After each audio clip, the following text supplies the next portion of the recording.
안녕하세요, 주요TV입니다. 16화 풀버전 리뷰 및 분석입니다. 영상 바로 시작합니다. 1146화의 첫 시작은 1145화 마지막 군코와 쿨론과 함께 있는 밀짚모자 일당의 만남으로 시작합니다. 나미는 군코를 보며 엘버프에 침입한 인간 침입자라고 소리칩니다. 다만 군코는 자신이 인간이 아니라 신이라고 말하죠. 그때 나미가 군코를 공격하는데 군코는 알로에라는 기술을 사용해 공격을 반사합니다.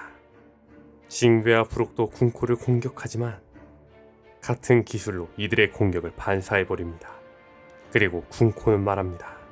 세계가 아무도 모르는 사이에 갑자기 끝날 것이다. 클로버, 올비와 베가펑크 같은 인간들은 이를 알고 있었지. 이제 모두가 알게 되었으니 전 세계를 집어삼킬 거대한 전쟁이 곧 일어날 것이다. 그리고 그것이 일어날 때 과연 거인들은 누구를 따르게 될까를 생각해볼 가치가 있다.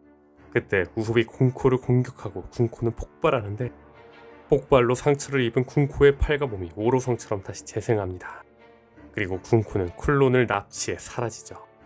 그리고 장면은 루피와 로키로 전환되고 이들은 모든 음식을 먹어버리며 뚱뚱해진 상태입니다. 그리고 장면은 바다코끼리 학교로 전환되고 킬리멍은 학교의 선생인 키바와 안젤을 쓰러뜨립니다. 그리고 킬링엄은 방송을 할 준비를 하죠. 그리고 장면은 소머즈에 의해 쓰러져 치명상을 입은 사우루로 전환됩니다. 사우루는 의식을 잃기 전 로빈과 초파에게 숨으라고 속삭이고 나중에 아이들을 구하라고 말해주죠. 그리고 소머즈는 분노하며 말합니다. 학교, 도서관, 너희들은 전사야. 그리고 우리 용병으로 합류할 자들이기도 하지. 제길 헤럴드 이렇게 망치다니. 소머즈의 마지막 대사로 1146화는 끝이 납니다. 그리고 다음 주는 정상연재입니다. 이번 1146화에서 가장 주목할 건 신의 기사단 군코 역시 오로성처럼 불사라는 겁니다. 군코는 오로성처럼 재생회복력, 불사성을 가지고 있습니다. 그런데 이 불사성 완전 사기 그 자체입니다.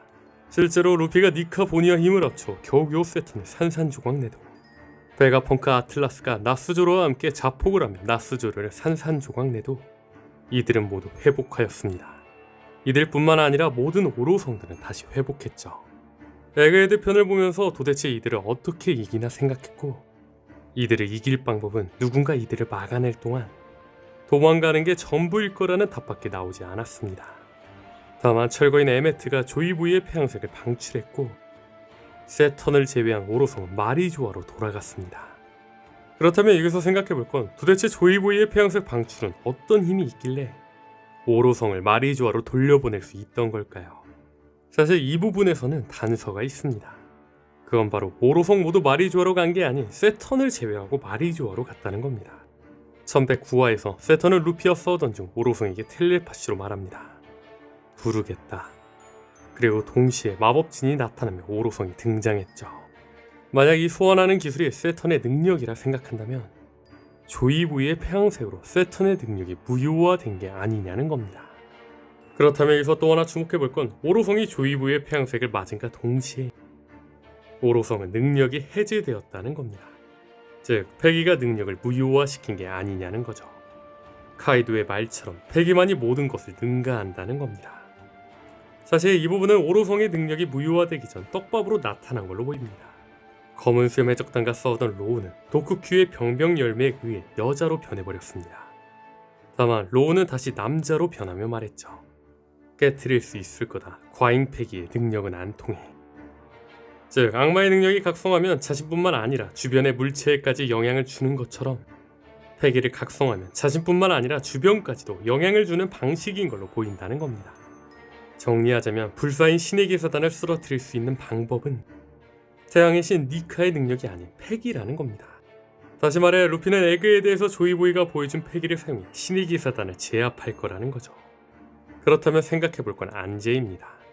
저는 현재 안제가 엘바프에 숨겨져 있는 배신자라고 생각합니다. 가장 결정적인 이유는 소머즈의 능력입니다.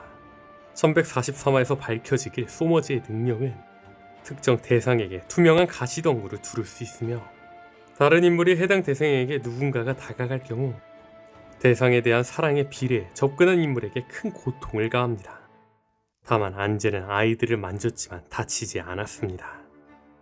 또한 아이들이 괴수의 꿈을 꿨던 이유는 꿈을 실현시킬 수 있는 킬링엄이 엘바프에 온 날 안제가 아이들에게 두려워하는 걸 그리라고 했기 때문입니다.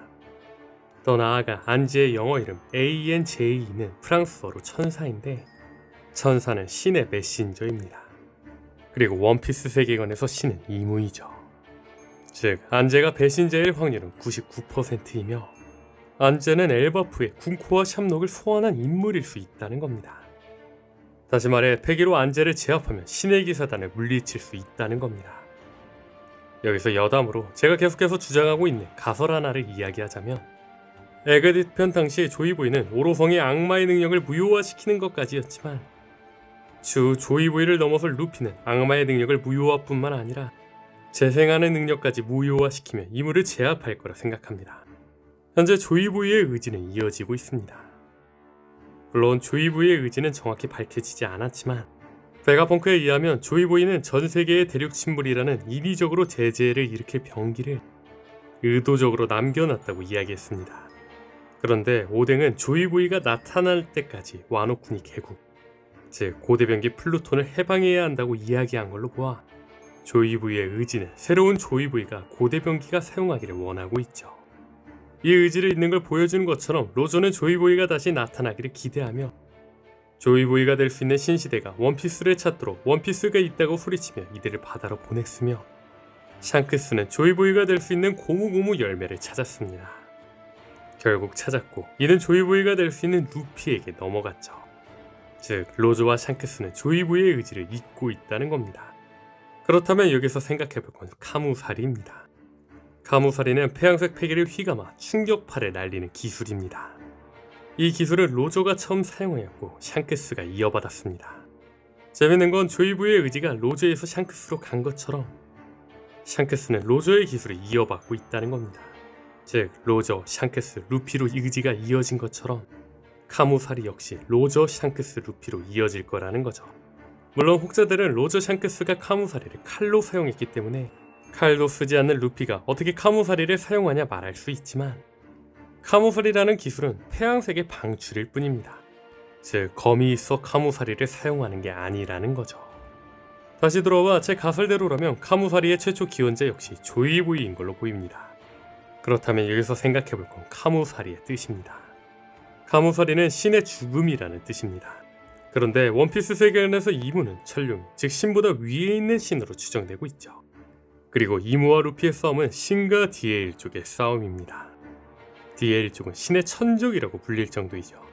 즉 루피는 신의 죽음을 뜻하는 카무사리로 이무를 제압할 거라는 겁니다.